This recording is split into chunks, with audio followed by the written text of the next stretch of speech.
Good evening and welcome to Capital TV News. I'm Yana Mashiri and these are the stories making headlines.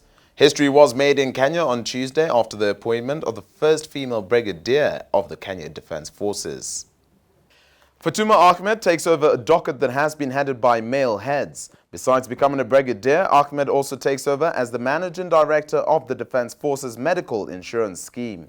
The appointment was made by President Uhuru Kenyatta during the posting, promotions and appointments of officers of the Kenya Defence Forces.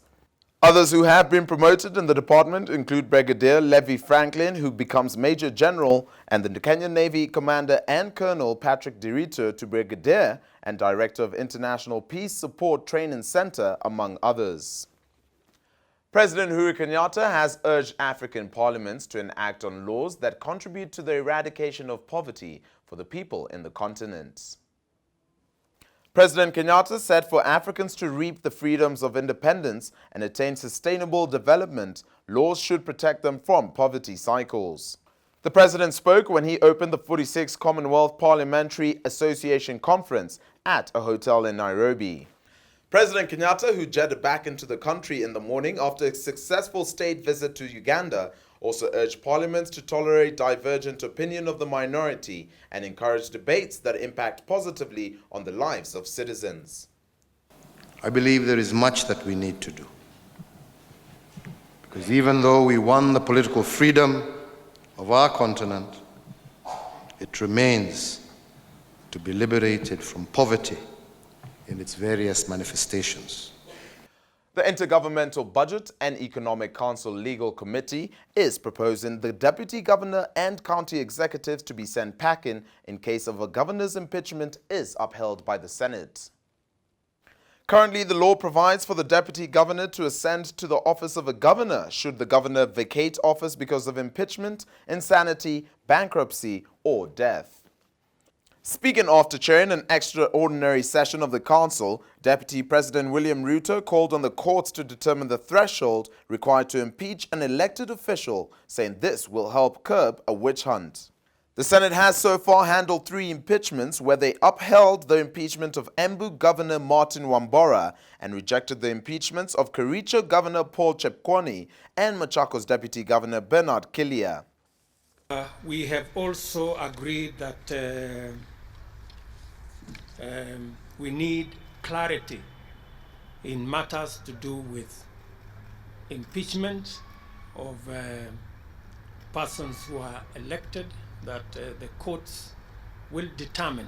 The matters are before court will determine the thresholds that are required and the whole mechanism of impeachment of public officials, so that there is much more clarity and we eliminate any elements of witch hunt or any other subjective considerations.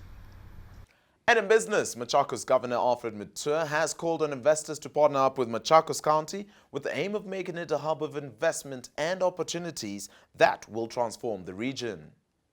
Speaking when he hosted a symposium Tuesday, the governor said that the development partners were key in helping his county roll back poverty. He said his government has embarked on an ambitious program to upgrade and equip hospitals, roads, and other key essential amenities. The Machakos County government has already launched a 2.5 billion shilling water program that will see homes at the village level equipped with piped water.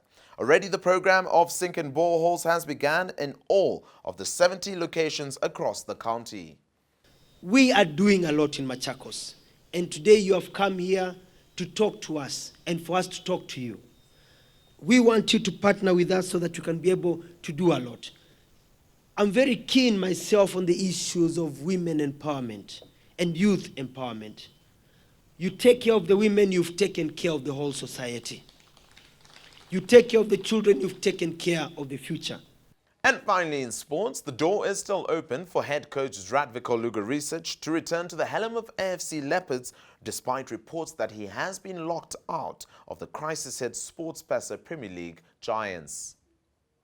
Interim Chairman Walter Oyino informed Capital Sport they had given him time to make up his mind on whether to lead the team as they worked to look for money to offset his arrears. Leopards face 2010 champions Ilunzi Stars tomorrow in a match they hope to bounce back from an embarrassing 2-1 defeat to bottom side Nakuru All-Stars. Champions Gor Mahia, who walloped KCB 6-1 on Sunday, face a stubborn Uhuru FC. And that's your Capital TV online news. For more on these and other stories, subscribe to our YouTube channel, Capital FM Kenya. I've been your host, Yana Mashiri.